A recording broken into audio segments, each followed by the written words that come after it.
Dans cette question, euh, il est dit, je sais qu'il existe un certain nombre d'actions que je pourrais faire à l'aide du clavier. Mes collègues me disent souvent c'est contrôle quelque chose. Le problème, c'est justement de se rappeler du quelque chose. Alors, est-ce qu'il existe dans ce manuel, enfin, ou dans cette vidéo, cet ensemble de vidéos, un petit tableau récapitulatif? Alors, en effet, c'est les raccourcis que je préconise, les plus couramment utilisés sont ici. Je vais tâcher de montrer rapidement certains par rapport à ce document.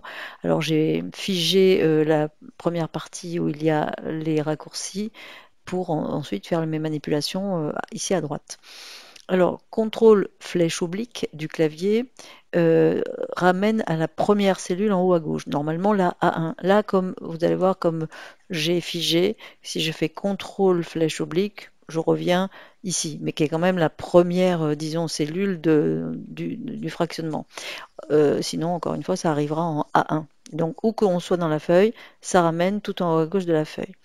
Les contrôles flèches vers le bas, vers la droite, mais j'aurais pu mettre vers la gauche et vers le haut. C'est ici par exemple, je suis positionné. Si je fais contrôle flèche vers la droite, je vais jusqu'à la première cellule. Enfin, il s'arrête avant la première cellule vide. Donc évidemment, si vous avez un tableau avec plein d'intervalles et de vides, ça ne sera pas très efficace, quoique. Mais là, en l'occurrence, même s'il y avait 150 colonnes, si elles sont la plupart remplies, très rapidement, et contrôle flèche vers la droite, vous pouvez arriver. De même qu'ici, contrôle flèche vers le bas, on arrive directement sur la dernière ligne du tableau. Et contrôle flèche vers le haut. Alors, Shift-clic, ce que j'appelle, enfin, petite majuscule, c'est la petite majuscule, pas celle qui sert à écrire des lettres en majuscule, mais l'autre. Shift-clic ou flèche du clavier, ça permet d'ajuster une sélection. Qu'est-ce que je veux dire par là? Imaginons qu'ici, je fasse une sélection et oups, j'ai levé le doigt trop tôt et je voulais en fait aller jusqu'au mot sport. Eh bien, au lieu de tout refaire, surtout que là, j'ai pris une petite plage, mais parfois ça peut être des grandes plages, je vais tout simplement mettre mon doigt sur la petite majuscule et cliquer à l'endroit où je voulais normalement aller. Là, si je garde mon doigt, je peux rectifier tant que je veux le point d'arrivée. Je suis même allé beaucoup plus loin. Le point d'arrivée de la sélection. Il y a une chose que je ne peux pas refaire, c'est le point de départ. Si je me suis trompé de point de départ, là, je ne peux pas. Et j'évoque aussi les flèches du clavier, c'est-à-dire que là, je l'ai fait avec la souris, mais je peux aussi, ici par exemple, faire Shift et petite flèche de direction. C'est pareil. Du moment que j'ai le doigt sur la petite majuscule, ça veut dire que la sélection n'est pas refaite, elle est ajustée. Contrôle sélection, alors ça c'est pour faire de la sélection discontinue. Par exemple, je veux sélectionner ici la colonne situation et la colonne salaire et la colonne âge. Je mets le doigt sur contrôle. Et voilà, c'est comme ça que ça se passe. Alors, si le but est de faire, par exemple, ici, il y a quelque chose d'assez sympathique, c'est que quand on sélectionne comme ça des colonnes, qu'elles se suivent ou pas d'ailleurs, on peut, en élargissant, en dimensionnant une de la bande, avoir la même taille pour les trois. C'est plus trop pratique. Mais attention, il faut surtout penser à ne pas mettre le doigt sur contrôle pour la première sélection. La première sélection doit être toujours faite sans le doigt sur contrôle. Voilà. Et ensuite, sur les autres. Parce que si on se trompe, si par exemple je suis positionné ici, quand je vais faire contrôle, mine de rien, bon là je le vois, mais il y a des cas où on ne voit pas bien que ça a englobé quelque chose d'autre. Et quand je vais faire mon élargissement, vous voyez, ça ne fonctionne pas. Les autres colonnes ne sont pas à la même taille. Donc c'est parce que en fait j'avais une cellule qui était sélectionnée. Voilà, contrôle, un petit glissé, hop, elles sont toutes à la même taille. Contrôle étoile, ça c'est très bien, contrôle étoile, j'en reparlerai beaucoup pour sélectionner une plage de cellules, s'assurer qu'en fait on a une bonne liste de données bien faite et bien construite. Ici par exemple, si je fais contrôle en étant positionné n'importe où, contrôle étoile, hop, je vois qu'effectivement ma petite liste de données est plutôt bien. Je vois d'ailleurs qu'ici il y a un petit parasite, ce qui fait que ça sert à une sélection rapide. Et en tout cas qui me rassure sur l'état de mon tableau. CTRL SHIFT étoile. Alors là, on va faire double salto arrière, c'est-à-dire que là, tout à l'heure, on a dit que CTRL petite flèche, ça allait sur la dernière ligne occupée. Ici, je le fais, voilà, et je remonte comme ça. Eh bien, si on cumule CTRL, la petite majuscule, et la flèche vers le bas, on sélectionne en une fois toute la plage. Là, c'est pas très spectaculaire parce qu'il n'y a pas beaucoup de cellules, mais s'il y avait, je sais pas, 1000 lignes, sans espace, sans ligne vide, enfin sans cellule vide hein, dans la plage, parce que sinon il faudrait peut-être le faire en deux, trois fois. Mais sinon, on va directement, on sélectionne directement toute la plage. Alors ensuite, contrôle A. Contrôle A, c'est un raccourci qui existe dans toutes les applications Microsoft, on peut dire même d'autres applications pas Microsoft. C'est A comme All, donc contrôle A, ça sert normalement à sélectionner toute la page. Dans Word, toute la feuille, dans PowerPoint, toute la diapo, enfin tous les objets de la diapo, etc. Alors ici, il y a un petit subterfuge, c'est que si je suis à l'intérieur d'une plage comme ça, contrôle A ne va pas faire grand-chose de plus que contrôle étoile. C'est bizarre, mais c'est comme ça.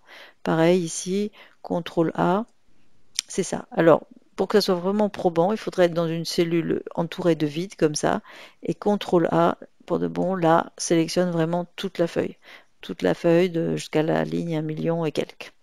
Donc voilà. Mais dans d'autres applications, dans Outlook, ça fonctionne. Dans plein d'applications, on peut faire CTRL A.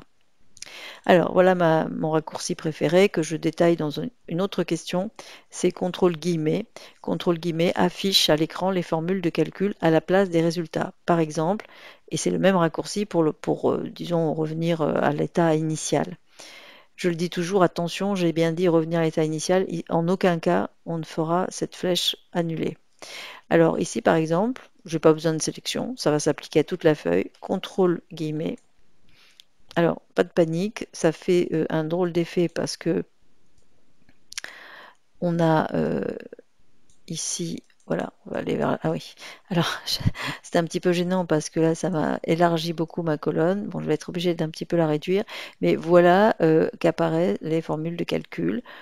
Les salaires en brut, je ne sais plus d'où ils sortent ces calculs, mais en tout cas, voilà, les formules apparaissent. Et quand je refais contrôle guillemets, alors là par contre, du coup, comme j'ai dû rétrécir, enfin, voilà, élargir ma cellule, voilà, et là je vais revenir ici. Donc ça m'a un petit peu chamboulé ma feuille, mais c'est très très intéressant, on en reparlera dans une autre question.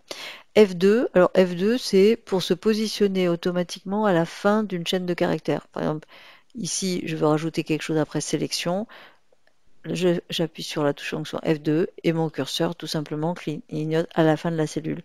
Pareil pour n'importe laquelle cellule, des cellules, voilà, ça clignote à la fin. C'est pas mal quand on doit compléter un texte qui est dans une cellule.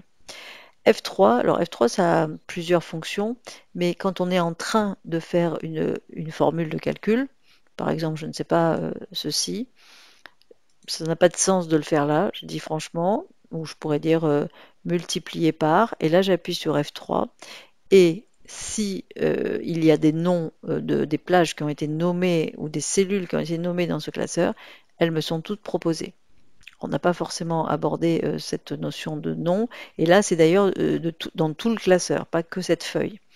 Et ce qui permet de sélectionner un nom plus facilement que d'aller se rappeler par cœur du nom qu'il a. Mais voilà, il faut déjà manipuler les noms de cellules, qui est quelque chose de particulier. F4, alors F4, ça a deux fonctions. Soit dans toutes les applications, ça répète la dernière opération effectuée. Je remonte dans une autre question. Soit ça permet de mettre des dollars dans les références de cellules quand on fait un calcul. Mais ça aussi, c'est vu dans une autre question. Mais je peux quand même le montrer si par hasard vous n'allez pas tout de suite dans l'autre question. Donc par exemple F4, c'est je mets ici du jaune, admettons.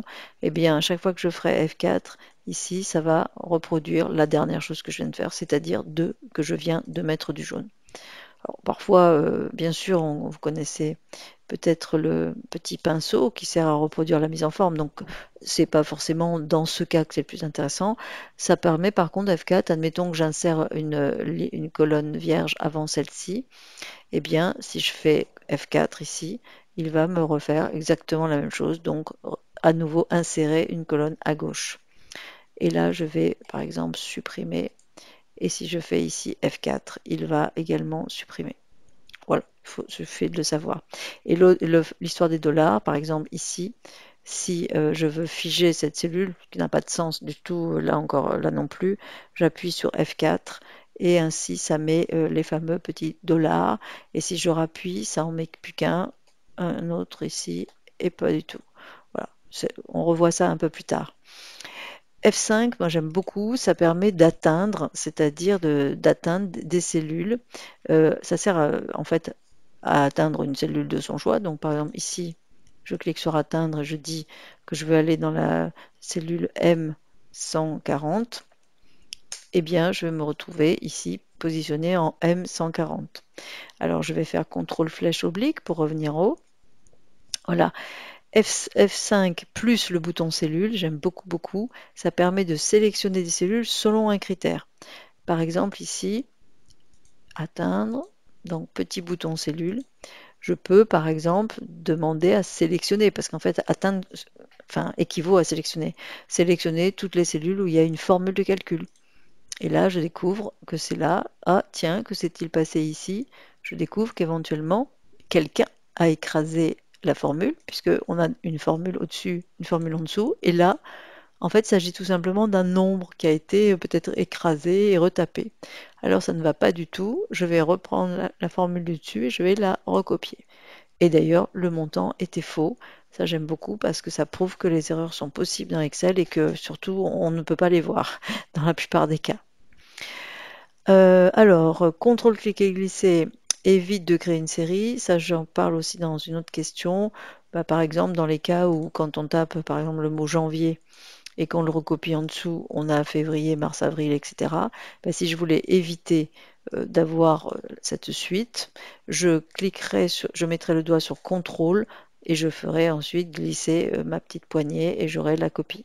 De la même façon, on verra comment on peut se servir de contrôle pour dupliquer une feuille du classeur.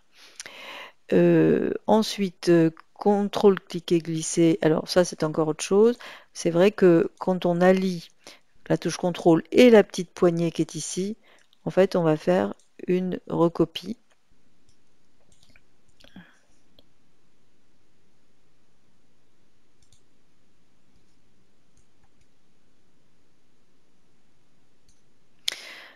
Alors en fait, quand on veut copier quelque chose rapidement, on peut aussi, on met le doigt sur contrôle, on s'approche ici du bord de la cellule, de la sélection, et on fait un glisser. Et on a instantanément un exemplaire supplémentaire.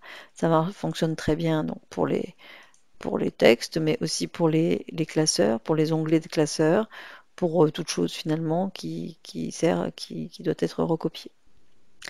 Alt-entrée, c'est quand on veut écrire par exemple ici salaire annuel comme ça. Ça, il y a deux solutions en fait pour obtenir salaire et annuel juste en dessous. Soit ici, ce qu'on appelle dans l'onglet accueil, le renvoyer à la ligne automatique. Mais ce renvoyer à la ligne automatique, il a la particularité que si jamais, alors c'est pas le cas ici, mais si on va on va faire l'essai. Si jamais la colonne est assez large, eh bien en fait, ça ne met pas les mots l'un sous l'autre. Voilà, là on aura ça. Il faut vraiment que je réduise pour que les mots aillent l'un sur l'autre, mais si j'élargis ma colonne, ben, je perds cette présentation. Alors que si je me suis servi de Alt Entrée, juste après le E, voilà, le E de salaire, je fais plutôt Alt Entrée, et bien là, vraiment, définitivement, les deux mots sont l'un sous l'autre, et quelle que soit la taille de la colonne, en fait. Voilà.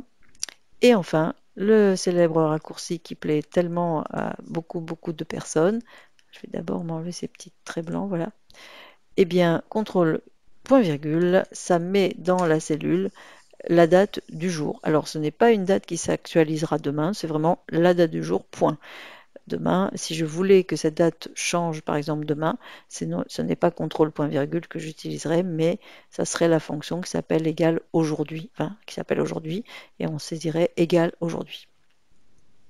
Voilà toute cette série de petits raccourcis clavier plutôt intéressants.